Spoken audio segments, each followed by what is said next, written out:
Welcome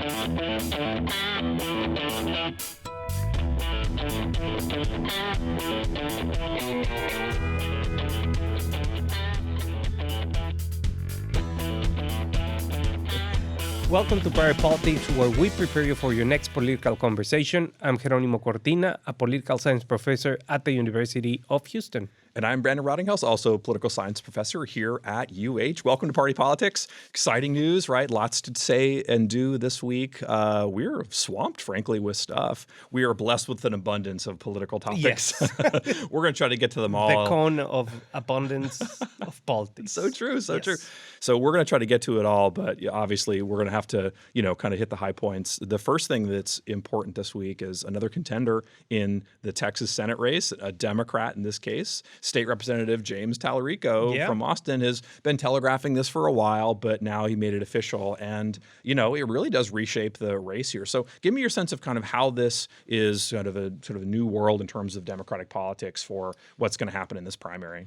Well, I think that one of the things that Talarico has, and I think that our friends at the Texas Tribune really capture it, is that he is a great communicator. Yeah. He can tell a story and get into it and really project a very clear message. Yeah. And lack of messaging has been the problem with Democrats, not only here in Texas, but at the national level. Yep.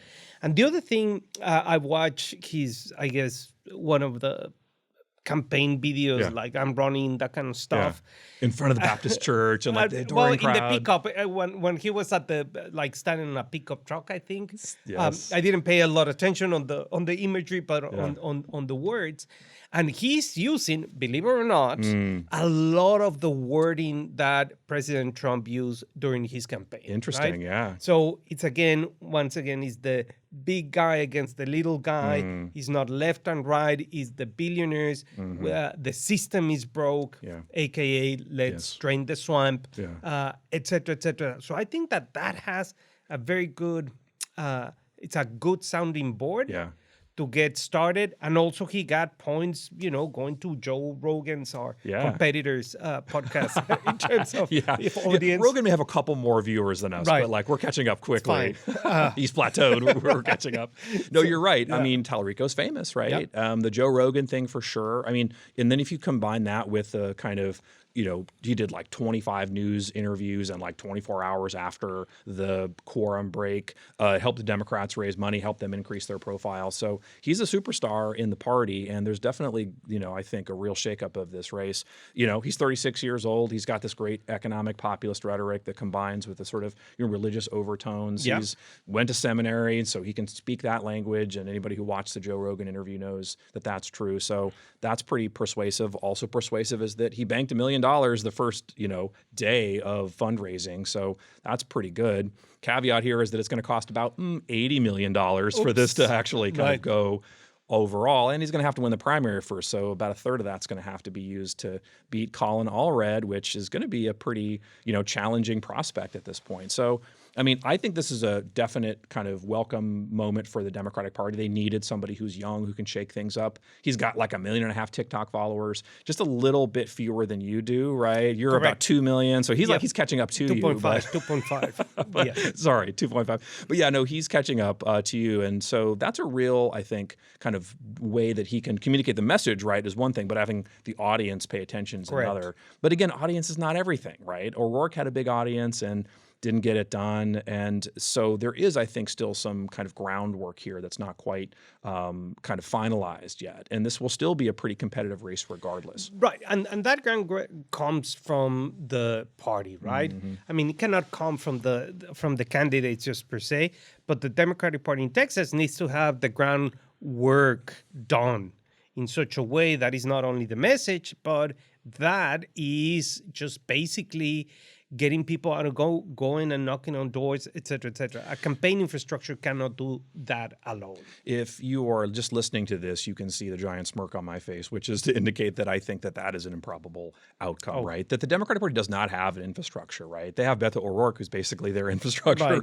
Everything else is going to have to be manufactured by somebody else. And as it is now, that doesn't exist. So I think that's a major problem for any Democrat running, but especially for Talarico, who's going to run against Allred, and Allred already ran, right? Yeah. he ran, 2 to 5% better in every county across the state than Harris did. And that's a good thing for Allred, but obviously doesn't mean that it's going to necessarily kind of, translate into this race. But he's got a bit of a head start here. So I think that's one issue. But to me, like, the problem for Talarico, people don't know who he is, right? Joe Rogan kind of made him famous nationally. Right. But in Texas, it's still ambiguous. And so his support is really wide, but I think very thin. So if you look at the polling, 50% of people don't know who he is. And 17% of people either have no favorable opinion or no unfavorable opinion of him. So combined together, like 70% of people don't know who he is. The Democrats who are polled suggest that they have a favorable opinion of him, but not as favorable as Colin Allred.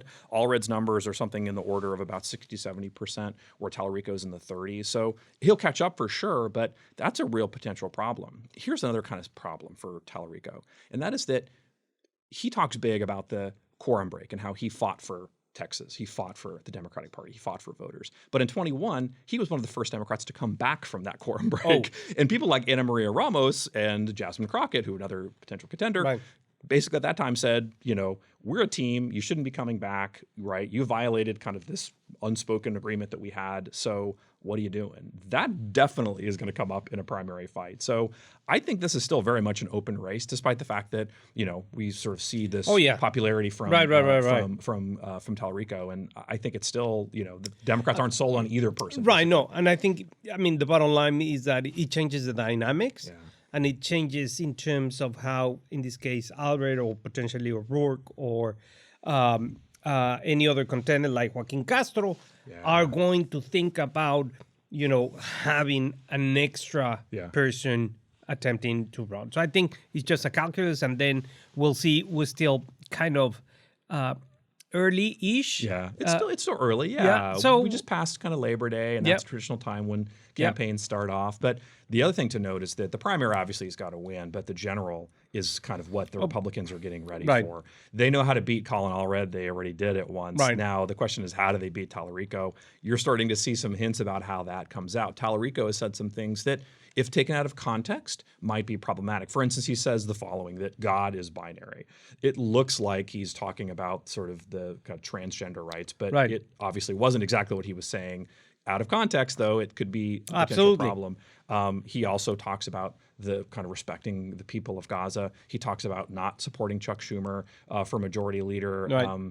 He talks about the need to have kind of more equity when it comes to, sports, sort of in particular having women play in men's sports, right? Or having kind of people who are transgender play in these sports. So there's a lot of, I think, problematic elements that make him look a lot like Beto O'Rourke from a more modern perspective, and could create an issue for him to persuade like the independents and Republicans that he needs to be able to win Texas. Well, he needs young voters. Yeah. And I think that young voters might be more likely to align to a position that is clear in terms of where he stands in terms of all these red meat social issues.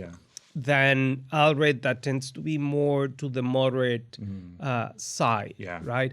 So you are basically trying to court two different types of voters. Yeah. Right? This is all about coalitions and all about turnout, right? Exactly. Yeah. So if he gets young voters, let's say 35 under,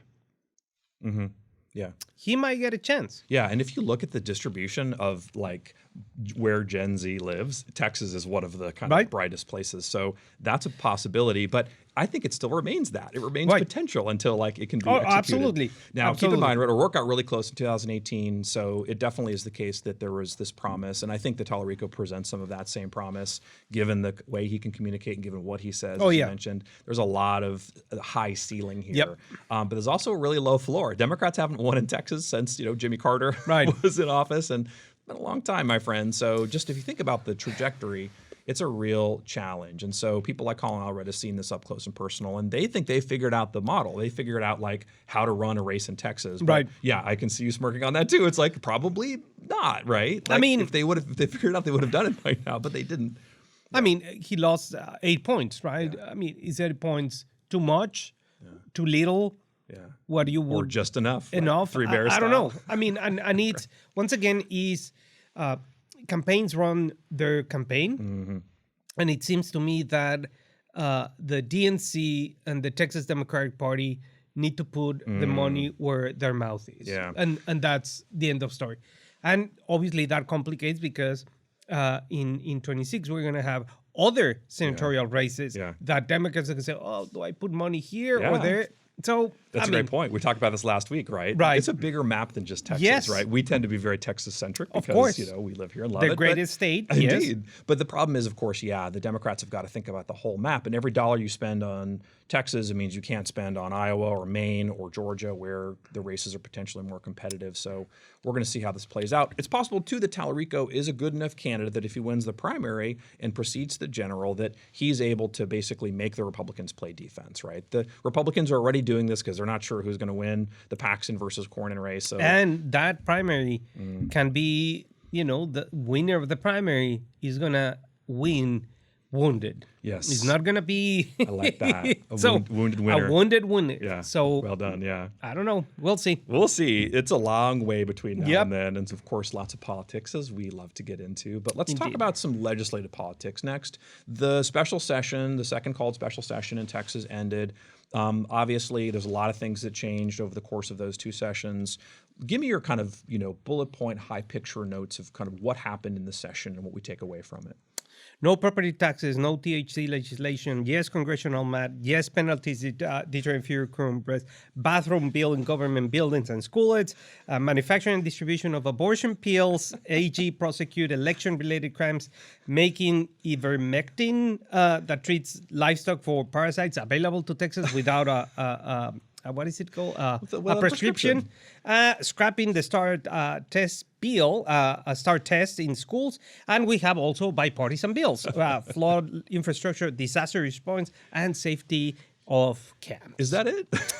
There you go. But I think you make a good point with your, kind of the end of the world as we know it level song lyrics. There's a lot that happened, right? Yeah. And so I feel like Republicans should be pretty satisfied with what went down. But some of the things that didn't happen, I think, are the ones that make them really unhappy. So no THC reform, which you did mention, I think, in your litany of things. Yes, I did. As well as sort of no police kind of communication reform, like records reform, which a lot of them wanted. Property taxes are still basically where they were. The state, as we said last week, is going to vote on lowering them. That'll probably pass. They always do. So that won't probably be an issue. But there was no additional efforts to make that happen. So conservatives are crying about that. And so there's a lot of things that didn't get done, I think, that, could be a potential problem. But look, if you're Greg Abbott, if you're any member of the legislature, you look back at this set of, sort of 4-month span and say we did well, right? I think that's the kind of conclusion.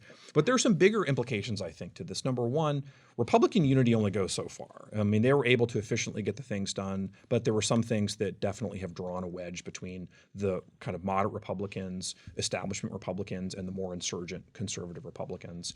The other is that, this has become a very national fight. A lot of the issues you've talked about are national issues in various ways that now mean Texas is right at the forefront of all of those things. So to me, when I think about kind of winners and losers, I think there are two big winners. The first winner is Greg Abbott. Yes. He's able to very effectively kind of put together this set of wins, as we said, and I think as a result, able to roll into re-election with the kind of prospect of basically claiming that he did exactly what he promised to do. Yeah. He got 100% of what he wanted in the special section or in the regular session, and 16 or so of 24 in the special sessions, which is really good. Oh yeah. At this point, no Democrat has stepped up to run against him, so he's already in a pretty good spot. The other winner is Donald Trump.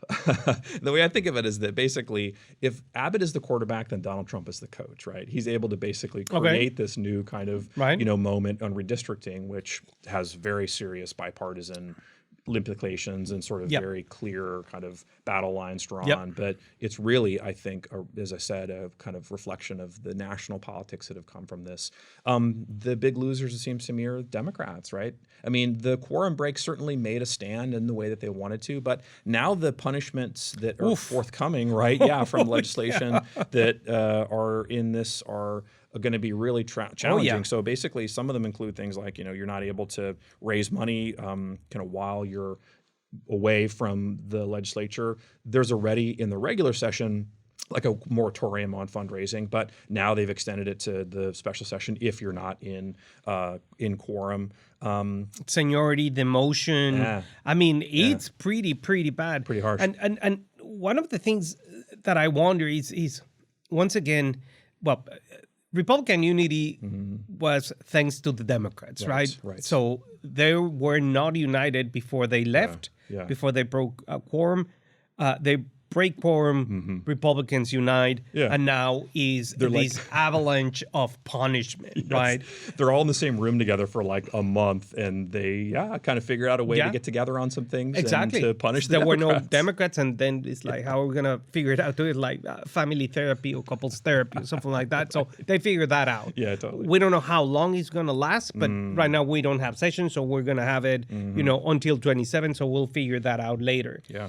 But then the other thing is that these harsh punishments create a floor for, again, partisan retribution or eventual partisan retribution, right?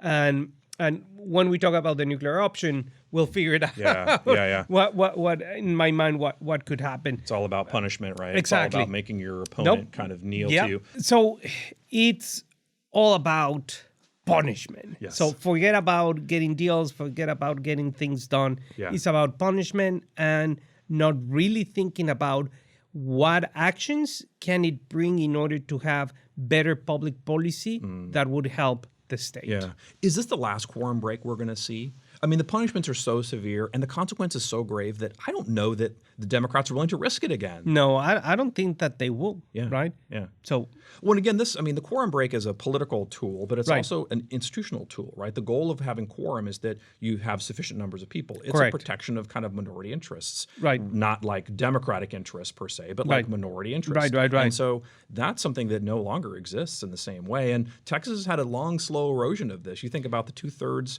rule in the Texas Senate, now it's a majority rule. Right. We'll talk about this too, as you know, with respect to the nuclear option in the U.S. Senate. And it's, once again, is the founding fathers' greatest fears and concerns of the tyranny of the majority are, the balance is critical, both at the federal and state levels. Absolutely. Right? In fact, the people in Texas, the framers, were even more concerned about that than even the framers were. So absolutely. That balance is. And that's why they hated political parties. Yeah. You know what they also hated? They also hated strong executive power. Yes. But we are in a world now where executives rule, and Greg Abbott, in this particular moment, has expected to file an executive order that basically regulates THC. Yeah. Now, keep in mind, as you mentioned, this didn't happen in the special session or in the regular session. There's all kinds of different regulatory schemes they could have gone with, but they didn't end up getting any of them passed. So what Greg Abbott's order apparently is going to do is to have an age check, 21 plus. There's going to be ID checking, distance from schools,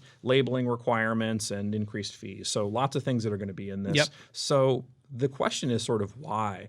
I think that the answer is in part that this is what we're used to seeing, right? The public demands sort of this kind of action. And no longer is it the case that executives are willing to wait for the legislature to do this. In fact, a lot of scholarly work on this suggests that we should exactly see this. When Congress is dysfunctional and there's kind of ideological divides, then presidents will step in this case, governors will step in. We also know that sometimes they'll do so because they have a hint of what they think the legislature might do. We talked last week about like the fact that there was legislation filed that was massive to regulate THC. Eventually they did this, but it was something that like they had to have the governor step in to do to jumpstart the process. Right, but here the only difference is that it's a intra-war party, war within the Republican Party. Yes, well, that's predicted too. Like whenever there's ideological divides within the legislative chamber, their governors and presidents are more likely to issue these orders. So it actually makes total sense he would do this. Is it legal? Can he do this? I actually had several people text me when this was coming out asking me, is this okay for him to do?